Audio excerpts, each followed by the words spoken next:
राज्य शिक्षा शोध एवं प्रशिक्षण परिषद बिहार पटना में पुनः एक बार आपका स्वागत है।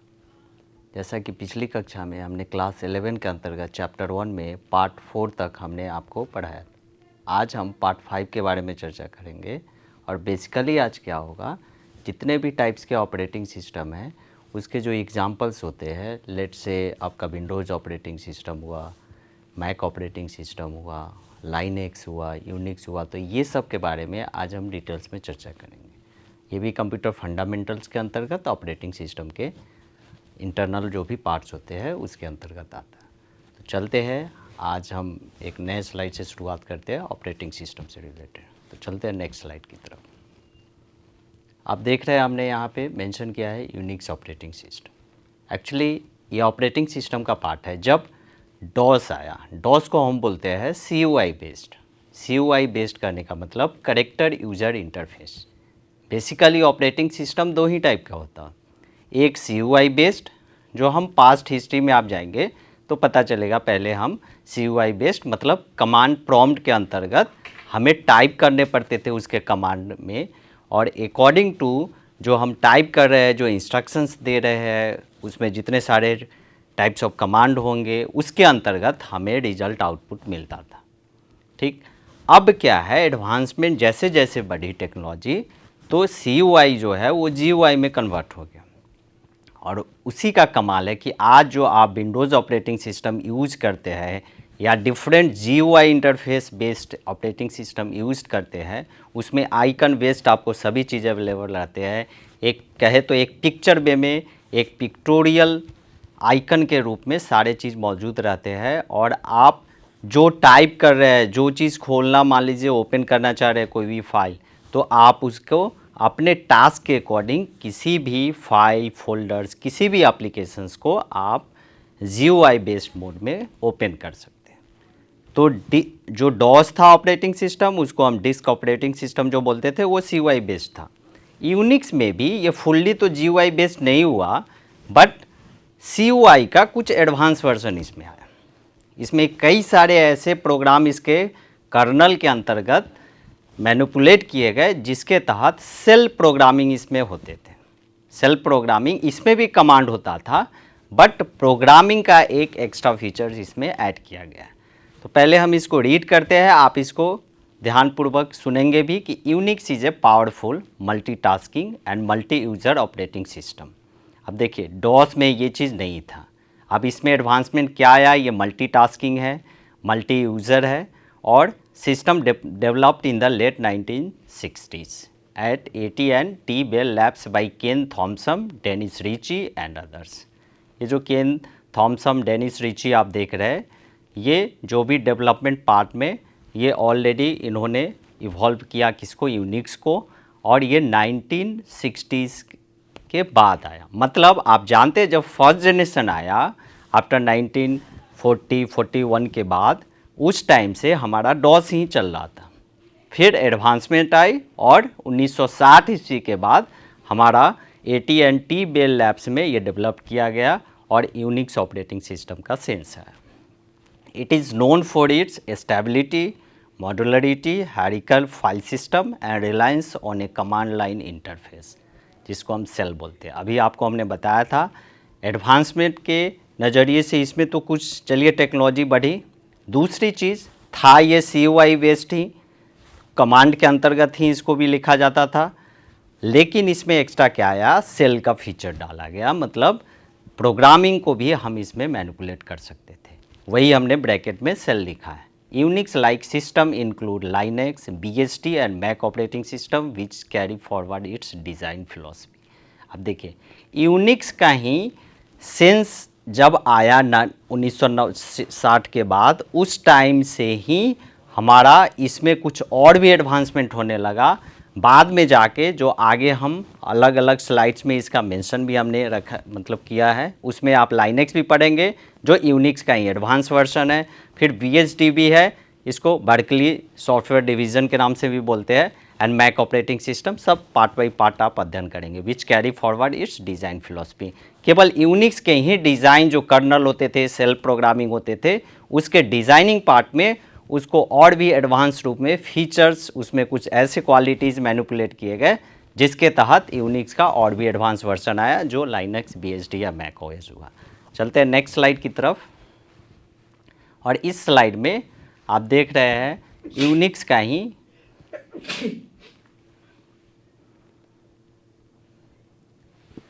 और इस स्लाइड में आप देख रहे हैं यूनिक्स ऑपरेटिंग सिस्टम का ही कुछ कंपोनेंट्स हमने इसमें मेंशन किया है। आप जानते हैं किसी भी ऑपरेटिंग सिस्टम में कर्नल जो है सेंट्रल पार्ट होता है, काफ़ी इंपॉर्टेंट होता है। तो इसको हम रीड करते हैं, kernel the core operating system managing memory, files and peripheral devices. Kernel का ही काम होता है। हमने आपको बताया था पार्ट 2, 3, 4 लगातार हम चर्चा कर रहे हैं कि जब हार्डवेयर को सॉफ्टवेयर से इंटर कनेक्ट करते हैं तो बीच में फर्मवेयर एक टर्म आता है। उसका काम होता है हार्डवेयर को कनेक्टिविटी देना है किससे, सॉफ्टवेयर से, एप्लीकेशन प्रोग्रामिंग इंटरफेस से।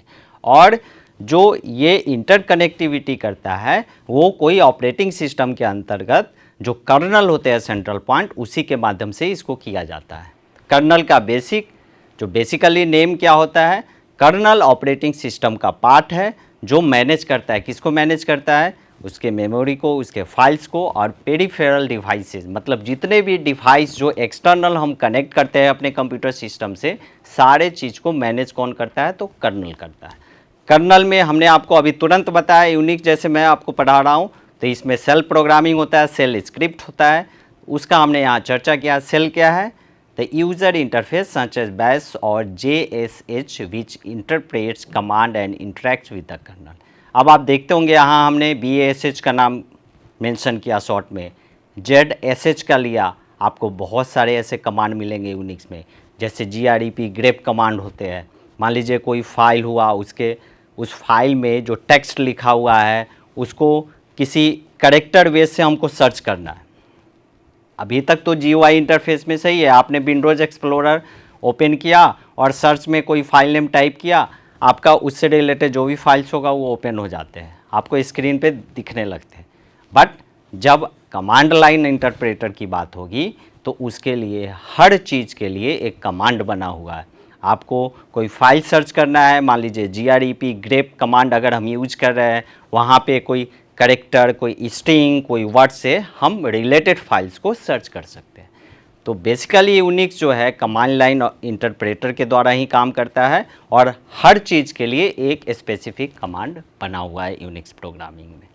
कमांड टूल्स जैसे अभी हमने आपको अभी जस्ट चर्चा किया, यूटिलिटीज़ लाइक ग्रेप, AWK हमने लिया है। अब देखिए ग्रेप का भी यहाँ पे चर्चा हो रहा है, उसी तरह AWK भी कमांड है आपका, एंड ACD भी कमांड है। सारे डायरेक्टरीज के फाइल को मैनिपुलेट करके, उसके इंटरप्रेट करके, सारे चीज़ को आप लिस्टिंग वाइज चाह रहे हैं या फिर उसके डिटेल्स में आप कितना KB का कौन फाइल बना हुआ है, तो सारा चीज़ कमांड के अंतर्गत हम वहाँ पे डिस्प्ले करते हैं। That facilitate file manipulation and text processing. चूँकि ये फाइल को ही मैनिपुलेट करता है और बेसिकली ये टेक्स्ट से रिलेटेड चीज़ है, इसलिए यहाँ पे हमने लिया facilitate file manipulation and text processing. चलते हैं नेक्स्ट स्लाइड की तरफ।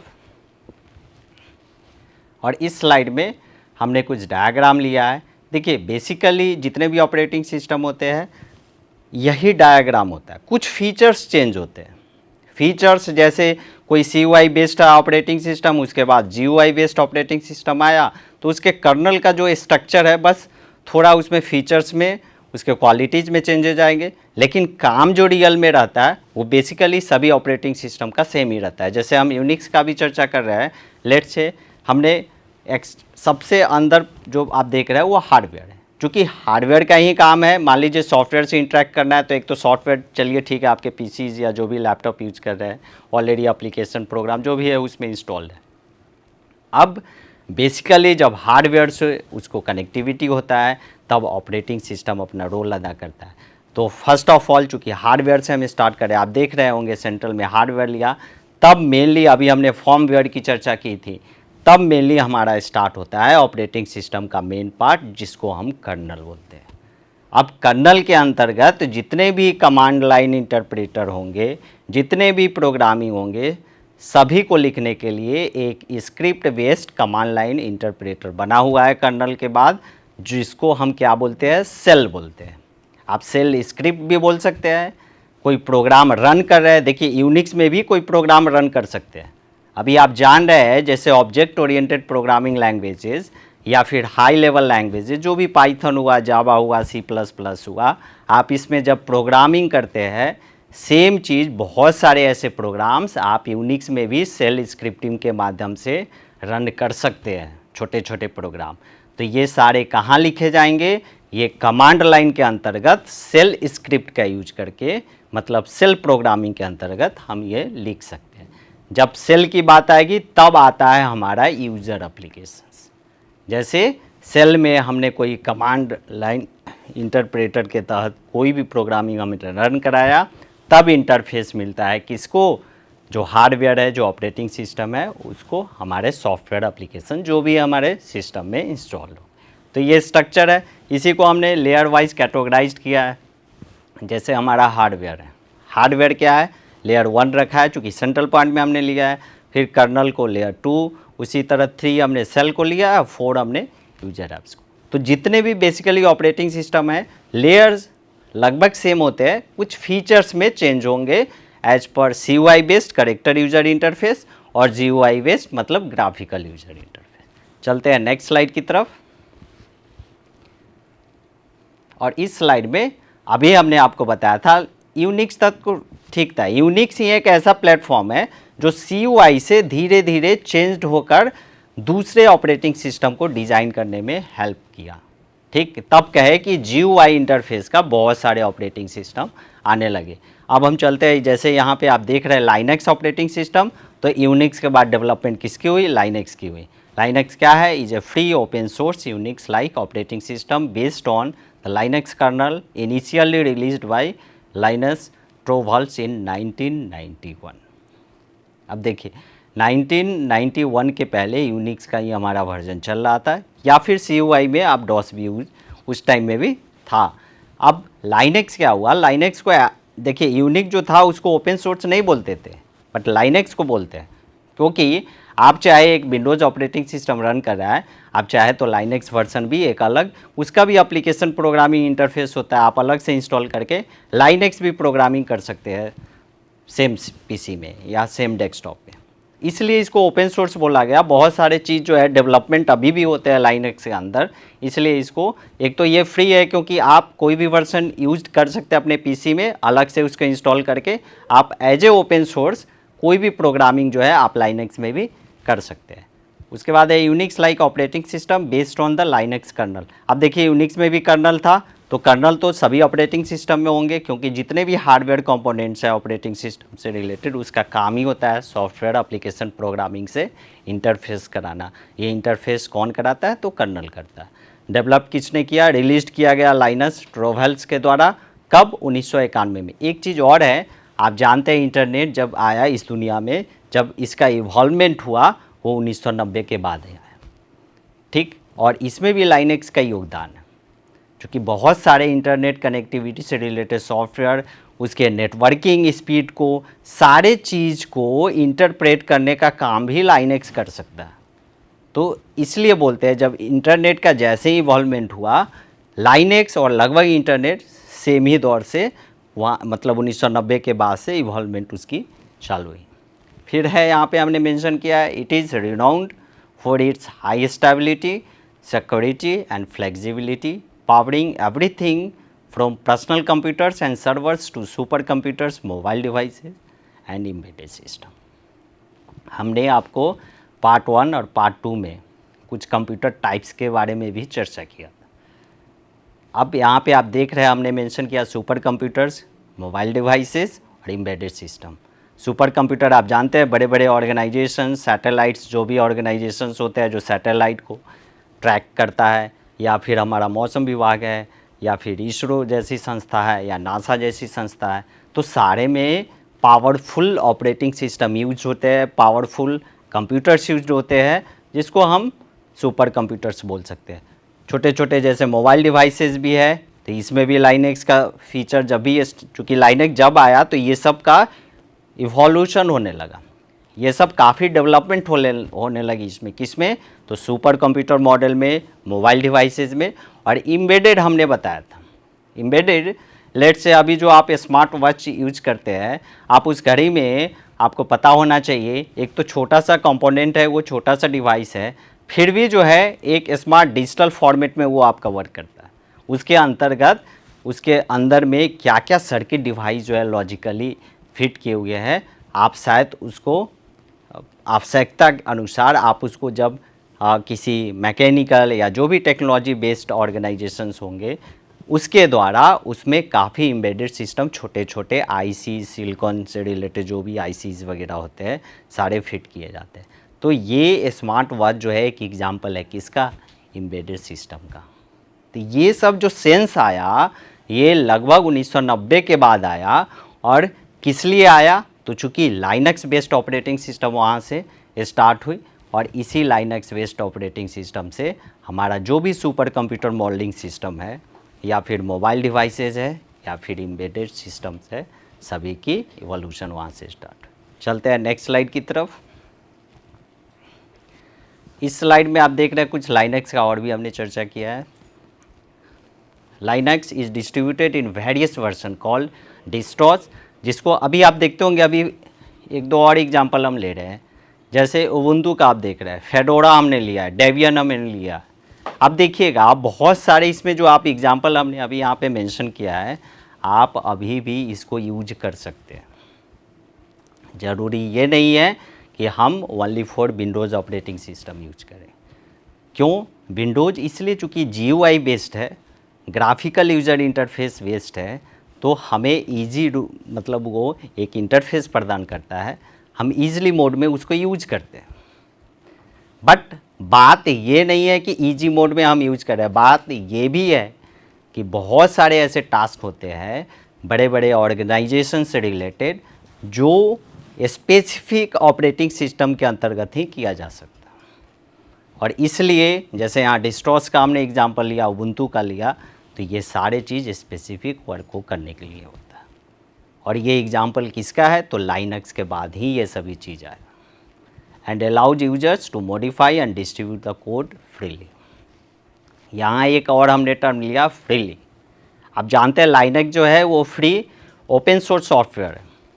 हम विंडोज़ ऑपरेटिंग सिस्टम यूज कर रहे हैं अपने कंप्यूटर सिस्टम में, अपने पीसीज में, अपने डेस्कटॉप में, लैपटॉप पे, फाइन है, कोई इशू नहीं है, विंडोज़ भी चल रहा है। हम चाहे तो एक लाइसेंस युक्त एक अलग से लाइनक्स का भी फ्री ओपन सोर्स एप्लीकेशंस उसमें इंस्टॉल कर सकते हैं, और अपने टास्क के अकॉर्डिंग, स्पेसिफिक टास्क के अकॉर्डिंग हम लाइनक्स को भी यूज कर सकते हैं।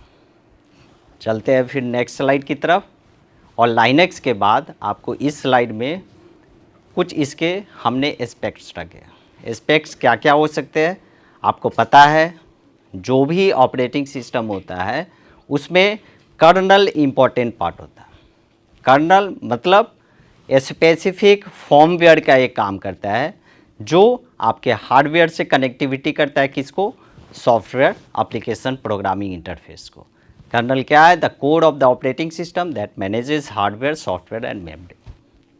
हार्डवेयर सॉफ्टवेयर तो जान ही रहे, मेमोरी मतलब जो भी, जैसे कंप्यूटर आपका स्टार्ट हुआ, जो भी बूटिंग सिस्टम होता है कुछ सेकंड्स ले सकते हैं, कुछ मिनट्स ले सकते हैं, बट एक्चुअली जो मेमोरी ऑक्यूपाई हो रहा है, आखिर जो भी हार्ड डिस्क है या जो भी इंटरनल जो भी उसमें मेमोरी सिस्टम होते हैं, आखिर कहीं ना कहीं तो वो स्टोर होता होगा, उसके जो भी बूटिंग्स फाइल्स वगैरह।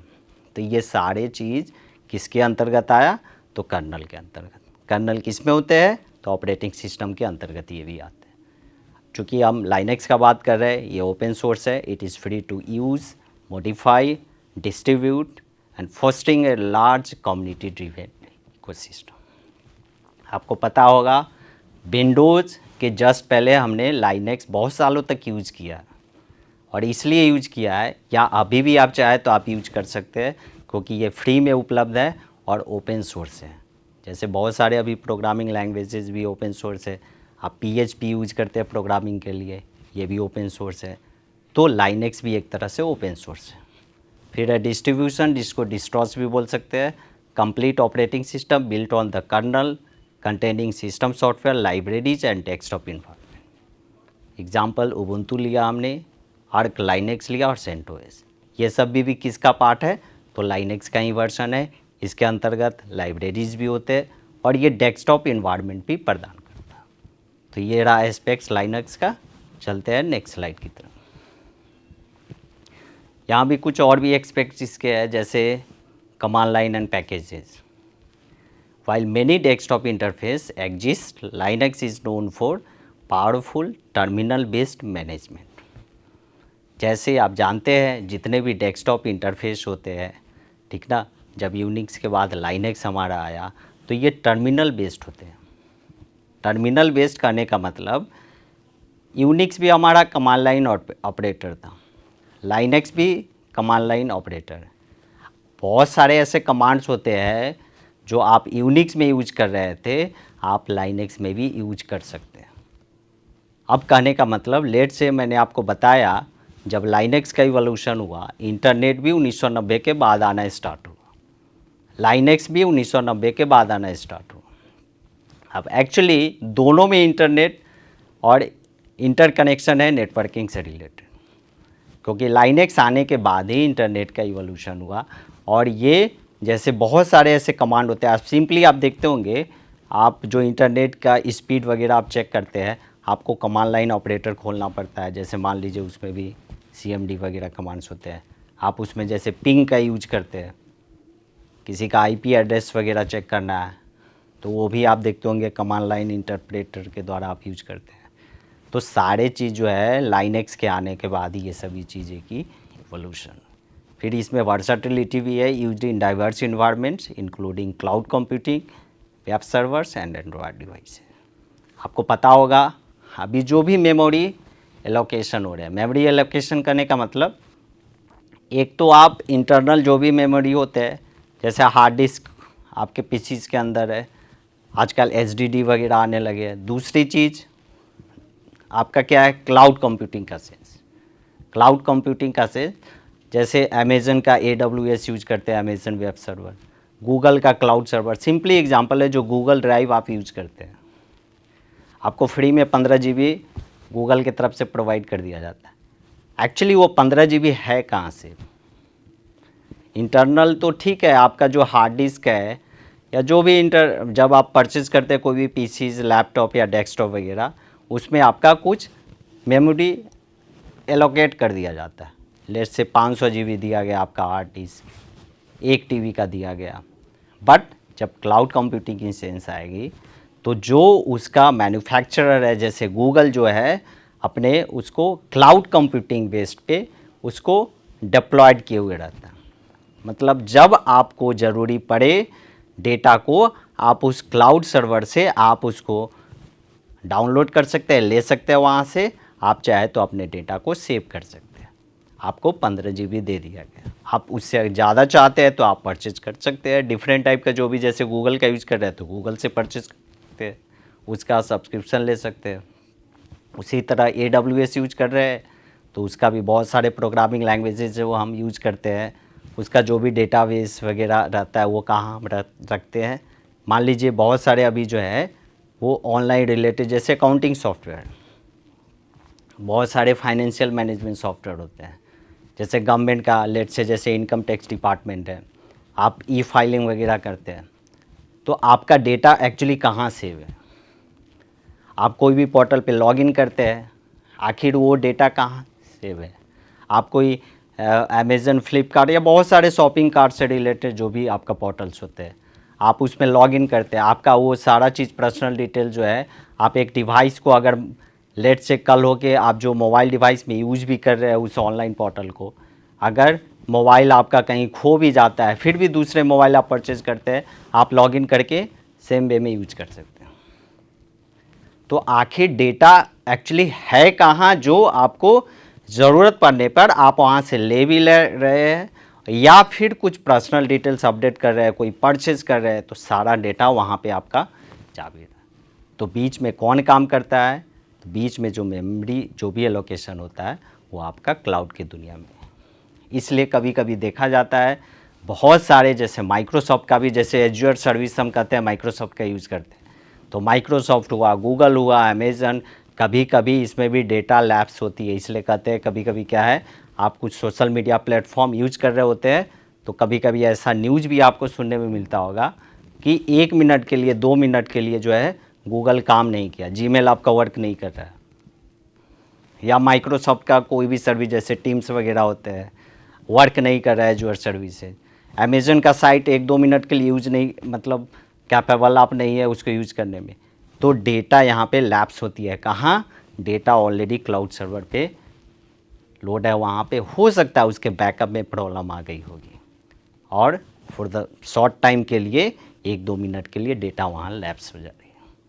तो ये सब चीज़ें जो है जब इवोल्यूशन हुआ इंटरनेट का, जब लाइनक्स आया, उसके बाद धीरे धीरे इसमें जितने भी क्लाउड कंप्यूटिंग, तो जो भी इसमें और भी एक्सपेक्ट है जैसे वेब सर्वर्स हुए, क्लाउड कंप्यूटिंग, एंड्रॉयड डिवाइसेस भी अभी आप जो देख रहे हैं, जो आप मोबाइल यूज़ कर रहे हैं, जो ऑपरेटिंग सिस्टम यूज कर रहे हैं, उसमें आपको पता होना चाहिए जैसे एंड्रॉयड ऑपरेटिंग सिस्टम आप यूज़ कर रहे हैं, इसमें भी फीचर्स ऐसे दिए गए हैं, लेट से आप जो उसमें सॉफ्टवेयर यूटिलाइज हो रहे हैं, एक तो मैन्युफैक्चरर जो कंपनी है मोबाइल का आपको प्रोड्यूस कर दिया गया, हो सकता है आपके मोबाइल में कुछ ऐसे प्रॉब्लम आ गए होंगे जो आपका सॉफ्टवेयर या कोई भी ऐसी फंक्शनलिटी उसमें वर्क नहीं हो रहा है, तो आप क्या करते हैं, आपको फिर से उस मैन्युफैक्चरर जो भी कंपनी होगी, जो भी आपका मोबाइल प्रोवाइडर होगा, फिर वो क्या करेगा, जो भी उसका अपडेटेड सॉफ्टवेयर वर्जन्स होगा ऑपरेटिंग सिस्टम का, फिर से वो रीअपलोड आपके मोबाइल में करेगा।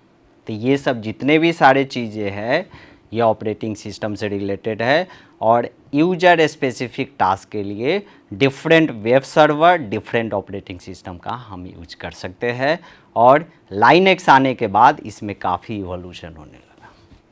चलते हैं नेक्स्ट स्लाइड की तरफ। और इस स्लाइड में हमने सारे चीज़ को एक डायग्रामेटिकली यहाँ पे मेंशन किया है लाइनक्स ऑपरेटिंग सिस्टम का। आपको ये चीज़ पता है कि कर्नल जो होते हैं हार्डवेयर के बाद प्रथम पार्ट होता है कोई भी ऑपरेटिंग सिस्टम है। आप देखते होंगे कर्नल हमने सेंट्रल में रखा है, उसके ऊपर आप देखते होंगे सिस्टम लाइब्रेरीज है, उसके नीचे हमने एक मॉड्यूल्स लिया। मॉड्यूल्स उसके पार्ट नहीं है, बट मॉड्यूल जो है हमारे सिस्टम का जो इंटरनल जो भी पार्ट है जैसे CPU, RAM, input output devices, एक मॉड्यूल्स बेस में हमने उसको नीचे इलाबोरेट किया है। मेनली क्या फोकस करना है कि जो भी कर्नल है, अब देखिए इसमें भी एक एक्स्ट्रा फीचर्स है, जैसे हमने आपको बताया था जो भी ऑपरेटिंग सिस्टम है जैसे जैसे इवोल्यूशन हुआ तो डिफरेंट टाइप के फीचर्स इसमें आने लगे।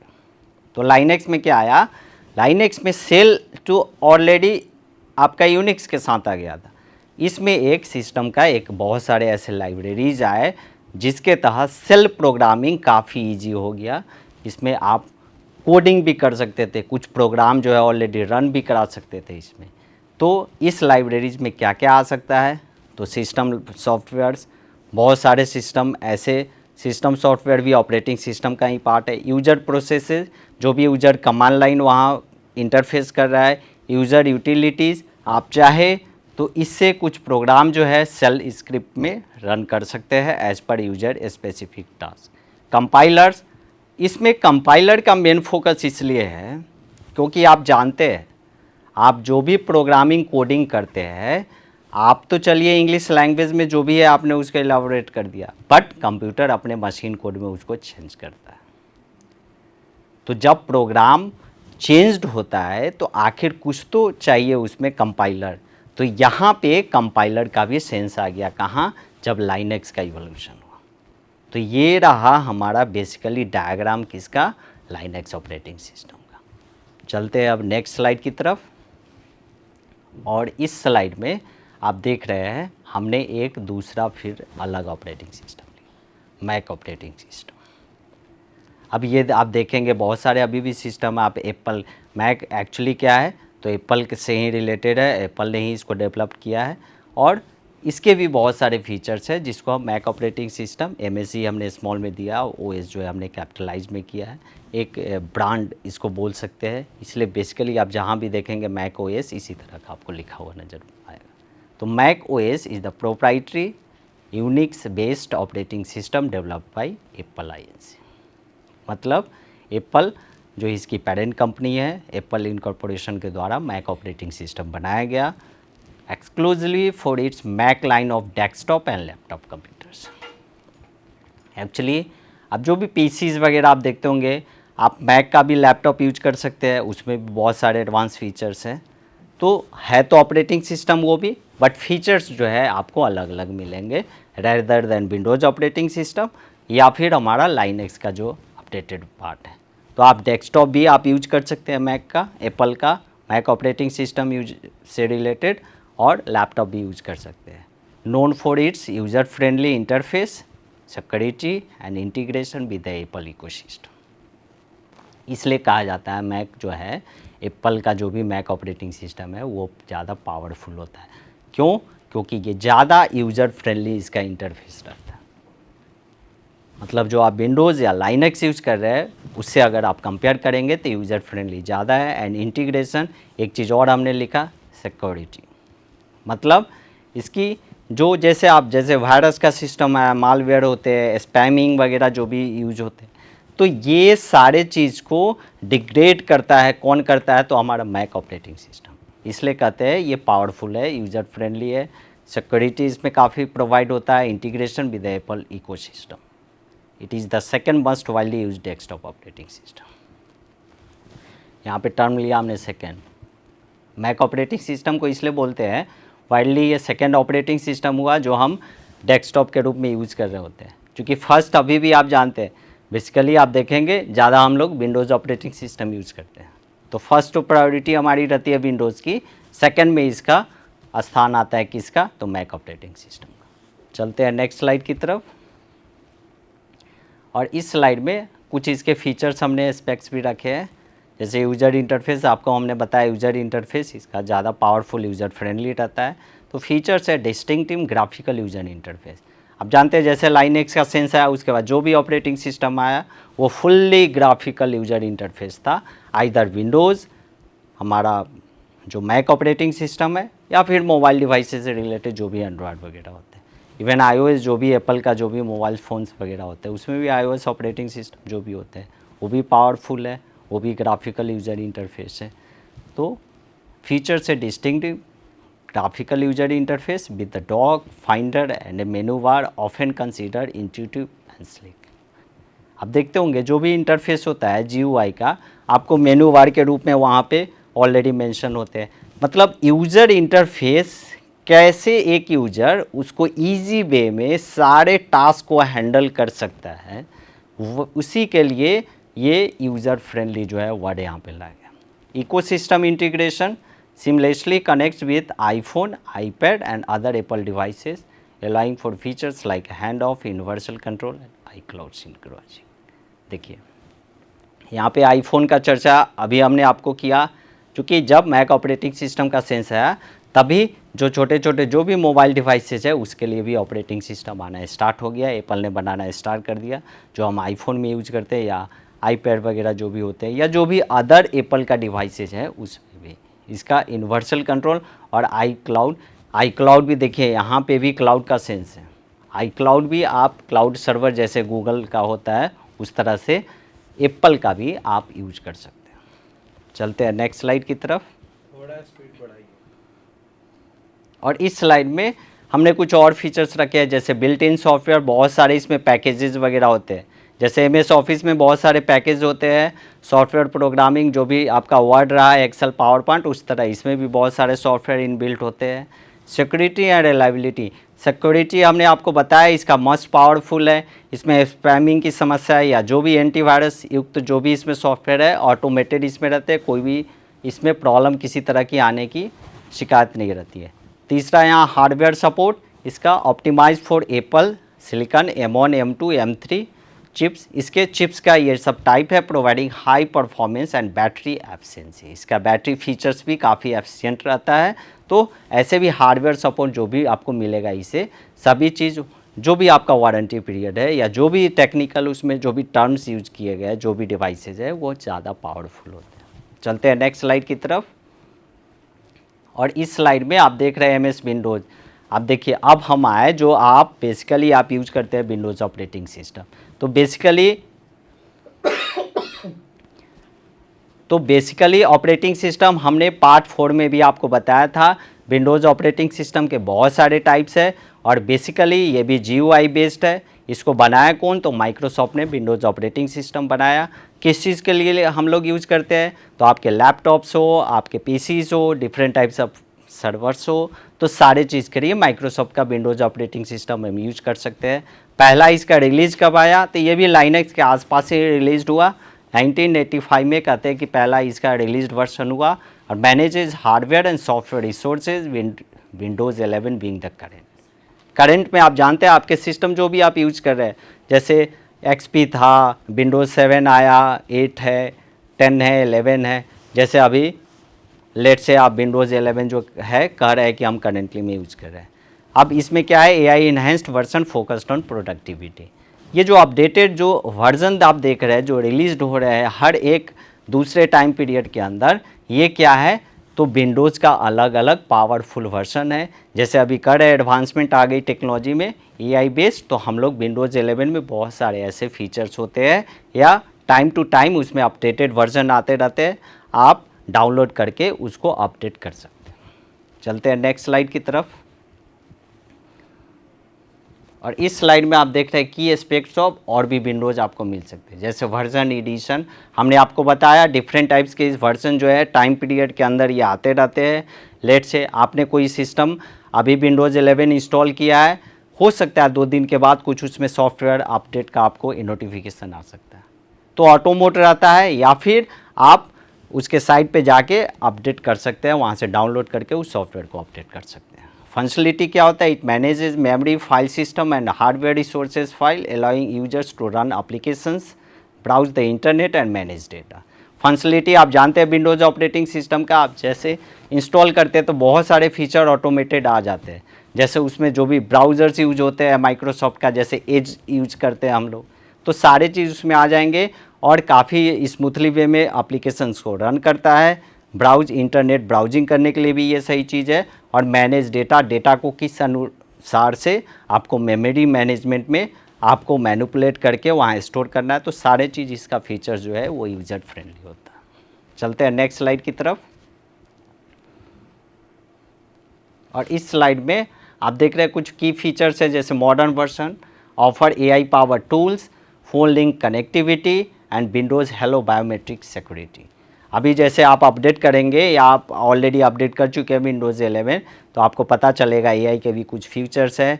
और विंडोज़ में भी एक हेलो बायोमेट्रिक सिक्योरिटी ये भी सिस्टम लगा हुआ है, आप बायोमेट्रिक का भी आप इसमें यूज करते हैं। इंडस्ट्री डोमिनेंस इसलिए कहते हैं क्योंकि इंडस्ट्री का भी इस पर ज़्यादा प्रभुत्व है। मतलब आप देखेंगे जहाँ भी आप जाएंगे मोस्ट ऑफ द जगह आप देखेंगे विंडोज़ ऑपरेटिंग सिस्टम यूज हो रहा है, क्योंकि ये यूज़र फ्रेंडली है और फॉर पर्सनल कंप्यूटिंग जो भी टास्क होते हैं ये परफॉर्म करता है। Though it is a frequent target for malware. और जो भी मालवेयर वगैरह होते हैं, जो भी एंटीवायरस से रिलेटेड चीज़ है, जो वायरस को रिमूव करने के लिए, स्पैमिंग को दूर करने के लिए जो भी चीज़ हम यूटिलाइज करते हैं, विंडोज़ 11 जैसे करेंट वर्जन है तो सारे चीज़ अपडेटेड होते हैं, आपको किसी तरह की समस्या नहीं आती। ठीक, इसके आगे भी है क्या? तो आप देख रहे हैं जैसे अभी हमने फीचर्स बताया, इंडस्ट्री डोमिनेंस इस पे है।